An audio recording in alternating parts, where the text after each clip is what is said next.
Welcome back to the Be the CEO of Your Life and Business podcast. This week, Amy and I always like to talk about topics that are not only helpful for us, but that we think obviously will be helpful for our audience.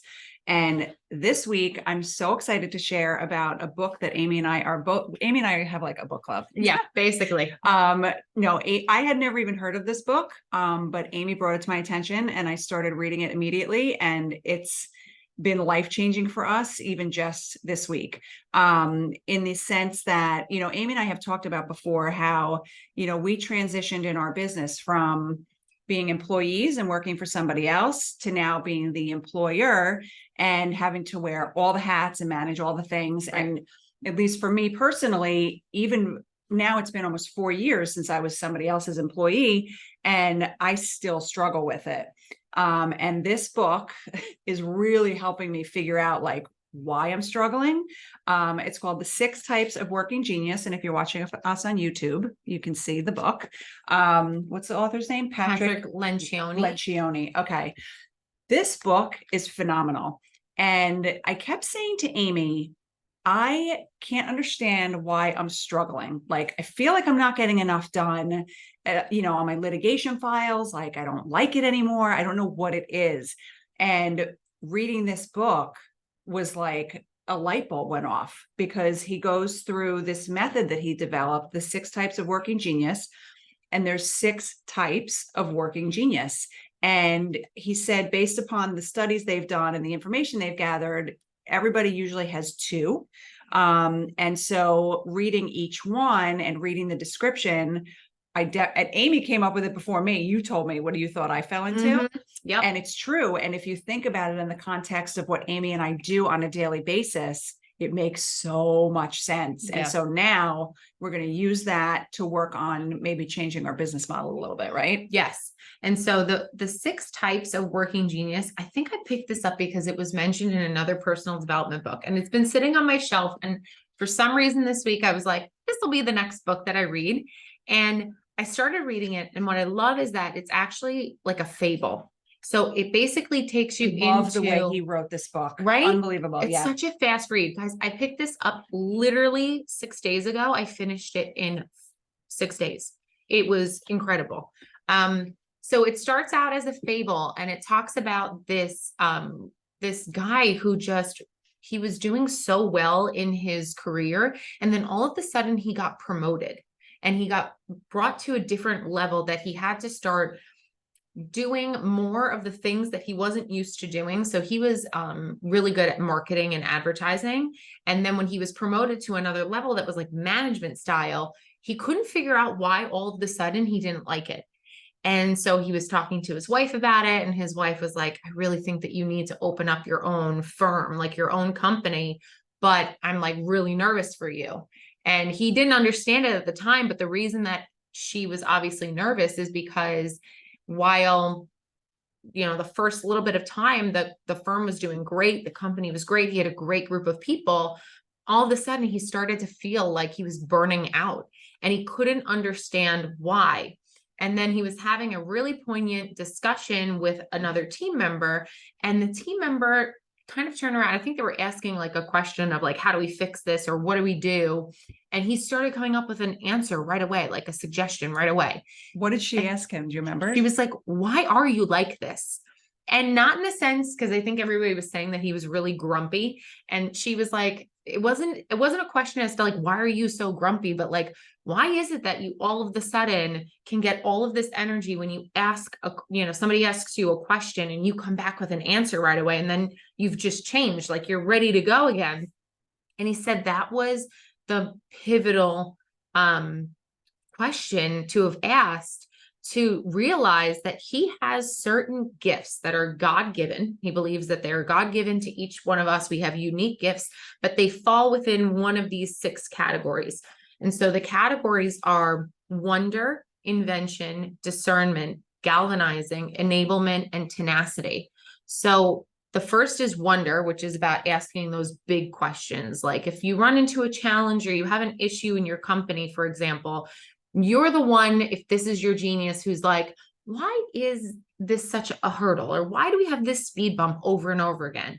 And then if you're under the invention genius, you're the one that once you hear that big question, you turn around and say, you know, we probably could do this, right? This is a Yep. solution. Maybe we need to shift certain employees from one task to another or one team to another. And then you get the discernment, which I pegged Laura Katina as a discerner right out the gate when I was reading this. The discernment one genius is when you evaluate those ideas that the inventor comes up with and you say why it would work, why it wouldn't work, make suggestions as to how it could be tweaked, not in a bad way, but like you're the one that can actually hear the suggestions and kind of forecast, do I think that they're going to be, Mhm. you know, practically implemented, and like, will they be successful?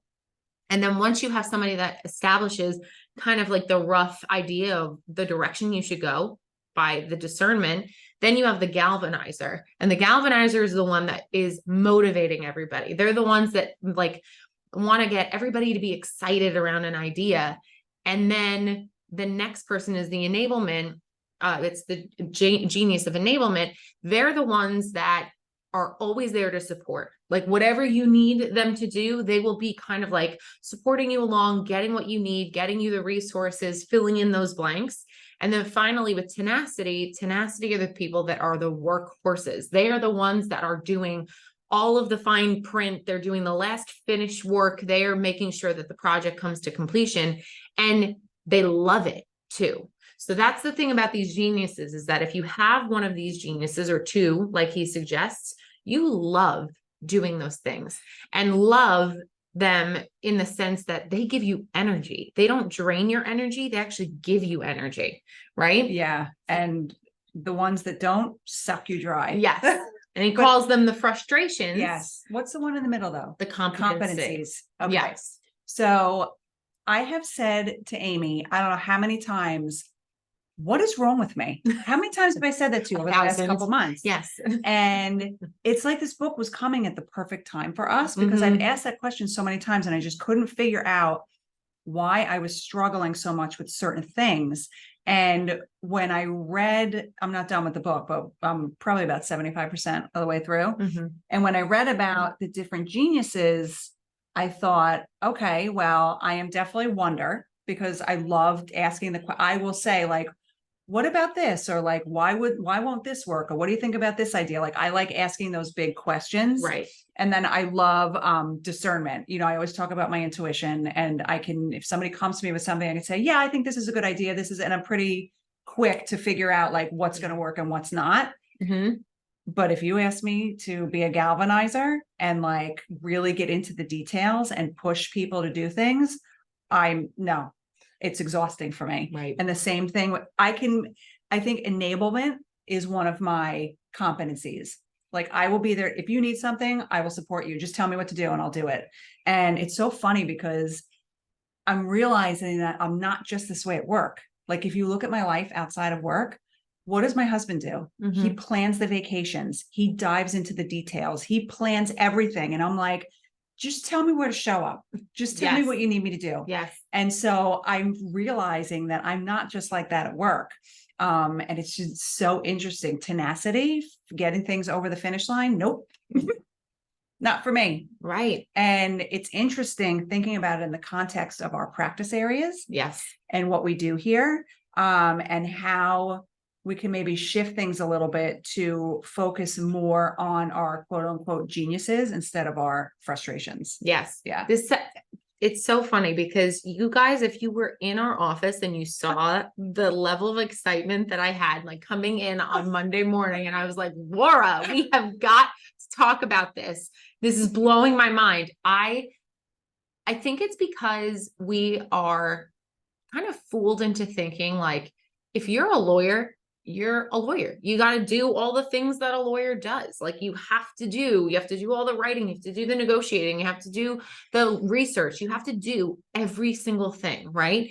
But this perspective is like, what if you're not good at all of those things? Should you continue to be punished and continue to drain your energy? And could you continue to just like be so, fed up with what you're doing because you're still in a place that you're not working towards your geniuses? Yeah. And what we used to say this all the time when we were at our former practice, we would say like, what if it's the practice of law? What if we just like don't want to do this anymore? But for both of us, we have wrangled with that question over and over again. Like, why do we feel so burnt out? Is it the practice of law in general? Is it just like a sweeping brushstroke that we're like, we don't want to do this anymore? It's not. It's actually taking a step further and saying, okay, what is it about the practice of law, which includes both the practice and the business, and that you love and that you gravitate towards, and what drains you that you are clearly avoiding? Yeah. And it's so interesting because I really enjoy the business aspect of it. Mhm. I love coming up with ideas for the firm, figuring out how we can implement them, whether they'll work, whether they won't. But I don't love the detail work. No, I really don't. no. And I'm realizing that more and more, and especially in my litigation files. All the detail work of the discovery and reviewing documents and all, like 20 years ago, when I was a young associate, that was fine. Like, I didn't know any better. I enjoyed doing it. It was what it was. But now that I'm at this point in my career, I'm realizing that there are certain things that just suck the life out of me. And Yeah. that's one of them.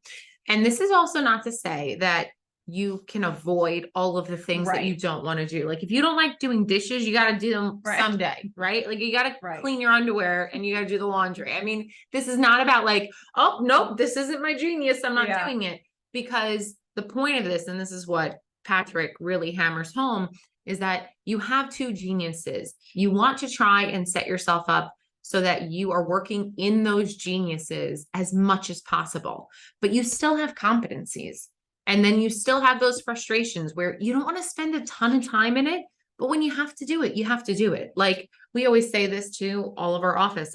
If we delegate something and for some reason one of our members of our team doesn't do it, we have to do it anyway. So Right. it still is going to come back to us. So I was starting to think about the geniuses for myself. And I was like, whenever Laura asks those big questions, I always am the one that's like, let's start coming up with the strategies. So I felt like from our business perspective, I felt really reassured by that because I feel like we have the W, the I, and the D covered. Yeah. The wonder, the invention, and the discernment. Yeah. Between the two of us. Right. And then when it comes, especially to the business side of the practice, I will say, and Laura will agree, I like the fine details. I will like, I'm like, get out of here. Just tell me what's happening. I will jump in the financials. I will Yeah. jump into the forecasts. I will jump into the Excel schedules. I will do all of those things business related. And I'm so hiding under the table. I like, yes. And Laura's like, nope, just tell me what to do. Just tell me what to do.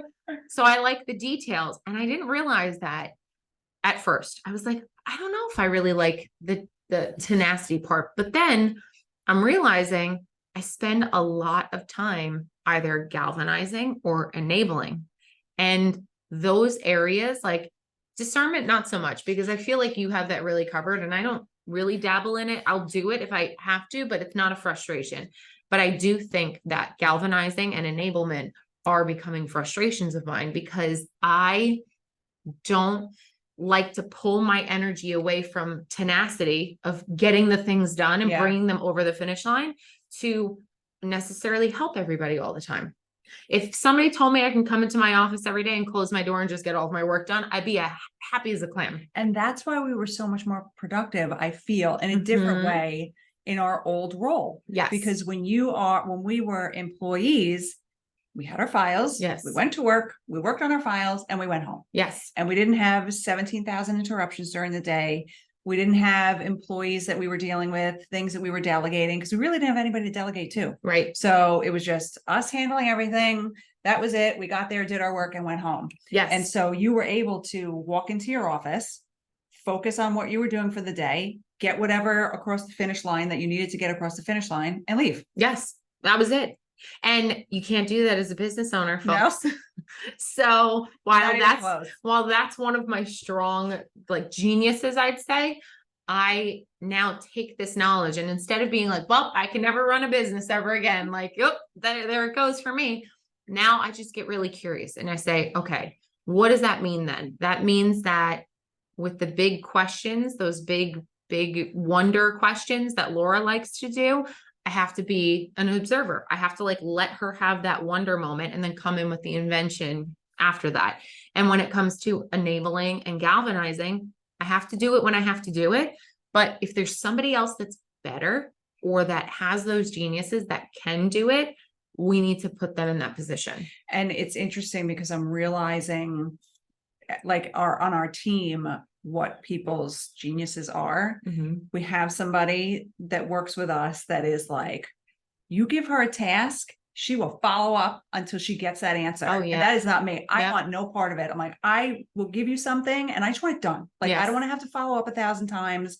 You know, I don't like galvanizing people, like motivating and pushing people to get stuff done. You give her a task, she is on it Yes. until it's completed. And they're actually both like that in different ways. Yeah. But specifically one of them, she did something today and she's like following up with me and she's pushing me to like answer her and get Yes. the answer to a question. And I'm like, that's her genius. That's her She's a genius. galvanizer. We're such wackos now. Right? We're like, you're a W. Like we're yelling at people, their letters. It's crazy. But you need each genius Yes. on your team. Not everybody's going to have all 6 of them. No. Nobody does. Nobody does.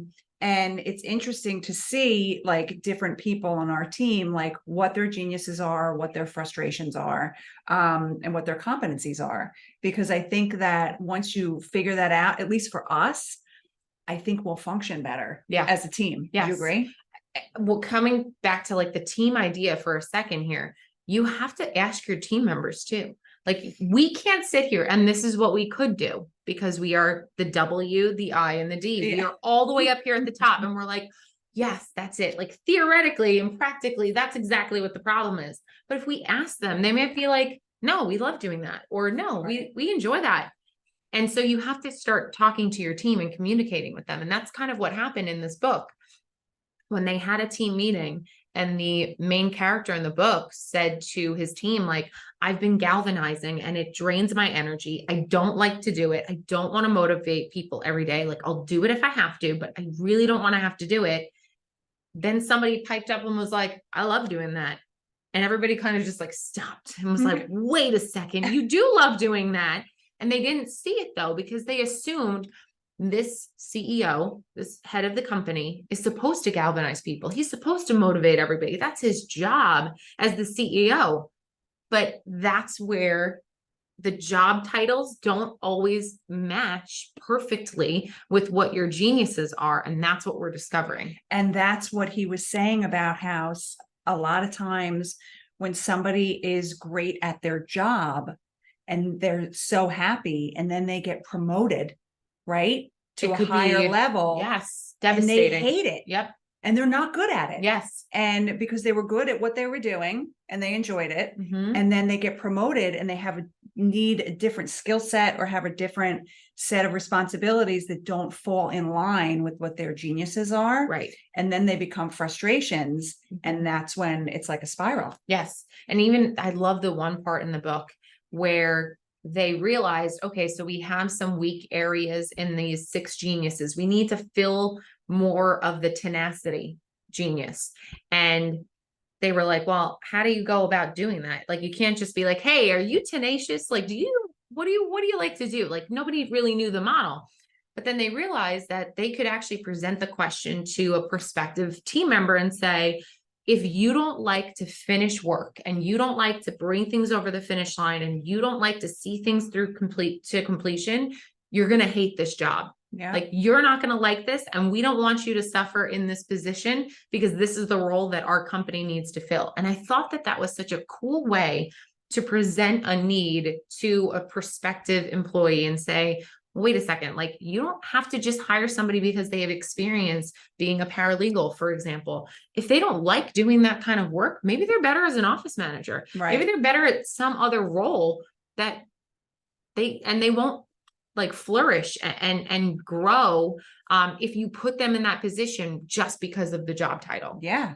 It's been so incredibly interesting. Yeah. And I think that we will have beneficial changes from it. Yes. Going forward. I agree. So, Amy and I have started talking about some changes we might want to make in our office and just our business model and structure.